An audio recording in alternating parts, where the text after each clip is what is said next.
What is up everyone? I hope you're all doing amazing. I hope you're all doing well. Welcome back to the 6th episode on the mini-series I'm currently doing on the channel. If you can't tell by the title, today's topic is dyslexia. Now, dyslexia is not a mental illness, but it is a condition that I have, and young children are diagnosed with dyslexia. Even in some cases, adults are diagnosed with dyslexia. If you guys don't know, I am 20 years old. Most of the episodes what I've been doing on the channel is to do with me and my mental health problems, and dyslexia is another one that I have. Like always, I'm going to answer a few questions and go over what dyslexia is, and I'm going to answer a few questions what people might ask, and then I'm going to talk about my personal experience with dyslexia. Before we answer the questions, I'm going to go over what dyslexia is.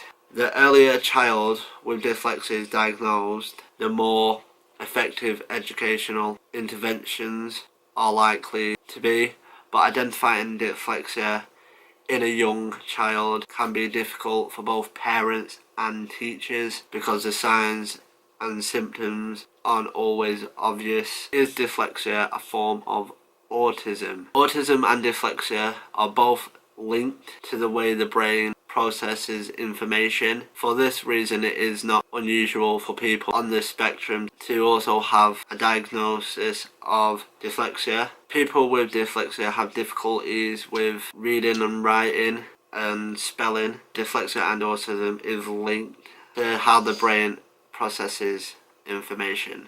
Is dyslexia a mental illness? Dyslexia is not a mental illness according to most definitions. Although 30 years ago, dyslexic people were often cared for by psychiatrists. Today we call dyslexia a learning difficulty or a learning disability. How is dyslexia caused, or what causes dyslexia basically? It is thought to be caused by impairment in the brain's ability to process the smallest units of speech that make words different from each other. It does not result from vision or hearing problems. It is caused by the brain's ability to process information, just like the thing we spoke about before. What are the early signs of dyslexia? So the early signs of dyslexia has difficulty decoding words. It may be slow to learn the connection between letters and sounds, may confuse small words,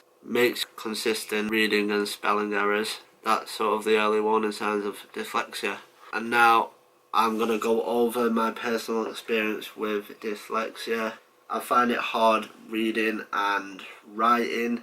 I find it stuff very confusing, such as, if you haven't seen the previous episode I did on this mental health series I'm currently doing, I said about Kelly, my girlfriend, editing my... mentioned that my girlfriend, just Kelly, she does edit my videos, and that is not because I'm lazy or I can't be bothered. It's because I generally find it hard to understand, and I said that about with my autism, and because I have learning difficulties as well, I do find it hard to keep a track and map everything out, because I have watched Kelly edit my videos and it just seems so confusing. But like I said in the previous video, I am capable of doing editing, and hopefully one day I will learn how to edit. Everybody's capable of doing something, but with me I find it very hard at the moment. I'm a lot better, like I said, I'm a lot better with my reading and writing now than I was when I was back at school or when I was younger. But even now at 20 years old, I find it very hard to read and write, and I can't pronounce words. So if you've noticed in these episodes what I'm doing, there've been loads of like cuts and everything, loads of like cuts, jump cuts, etc. And that's mainly because I get stuck on reading the question, so I have to say it like 5 times in a row until I've managed to say it right, or if I find it hard to process words. And when I was younger, diagnosed with learning difficulties, I was supposed to wear glasses, and they helped me to focus on words, because they would sort of like, it's like opening your eyes underwater, they would go very blurry and they would sort of like move, and they weren't too extreme where the words would go all over the places, but they would definitely blur and they would move, and I'd find it very hard to read. Even now when I'm writing, for someone who's 20 years old, my writing is not the neatest at all. I find it very hard writing neat, and it looks like a 5-year-old writ something if I write something. And I'm always having to ask Kelly, what does this word say, what does that word say, and then I have to say it like 5 times until I finally get it right. If anyone's wondering, can you have any medication for dyslexia? I don't think you can, no. It's just to do with your ability of reading and writing and focusing and processing information. So my dyslexia is not too extreme, it's not too severe. I can't even work a laptop, my own laptop. I know how to get onto YouTube and that's it, but with editing, with opening a new internet browser or a new page or whatever, I know how to close a page, like just press the little X in the corner. So I do find it very hard to process words and read and write. When I was at school, I did have a one-to-one, and if those who don't know what a one-to-one is, it's just me and a teacher, and it was just me and the teacher basically for near enough the whole day. I wouldn't just be me and the teacher on my own, but I would have a one-to-one where it's just my own teacher helping me and then another teacher helping the whole class. So I would have a one-to-one. When I was at high school, I was in a different group to other people, and that's not because of my dyslexia, that was mainly because of my autism. I couldn't be with big groups, and I'm very, very, very slow at like writing. I can't write really fast, so I would have a teacher help me write stuff out and I would tell him and whatnot. With reading, I was able to read, but only to a certain extent. A teacher would have to sit with me, and it was kind of embarrassing, but I was young. I don't need anyone to do that now because I don't really read books. But that's my personal experience with dyslexia.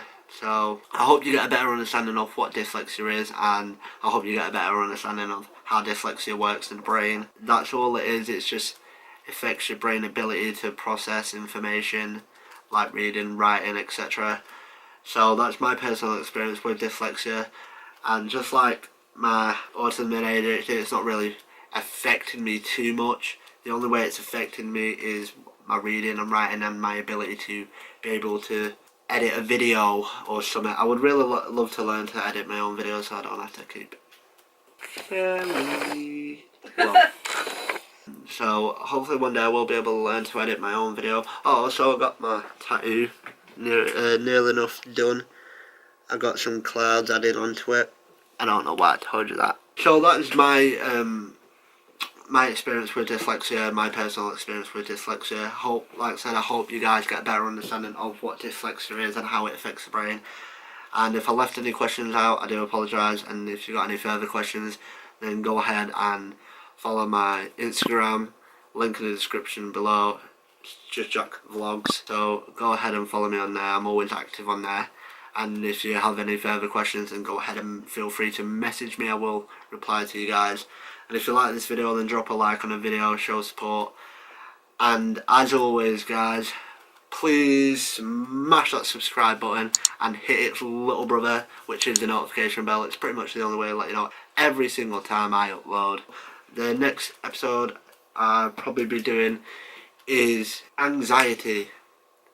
So I think the next episode will be anxiety, and then it'll probably be me and Kelly in that video because I have anxiety and Kelly also suffers with anxiety, social anxiety. That will probably be the next episode. And for those who are wondering about Spent the Night Challenge, I'm really wanting to do it. I'm just trying to find the perfect time to do it. And if you can't tell already, my voice is a bit weird because I'm actually pretty ill. My throat hurts.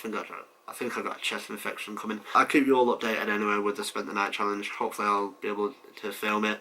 I will definitely do it out at some point. And with that said, that's my experience with dyslexia, people. I hope you get a better understanding of dyslexia. I hope you're doing amazing. I hope you're doing well. And I'll see you guys in the next video.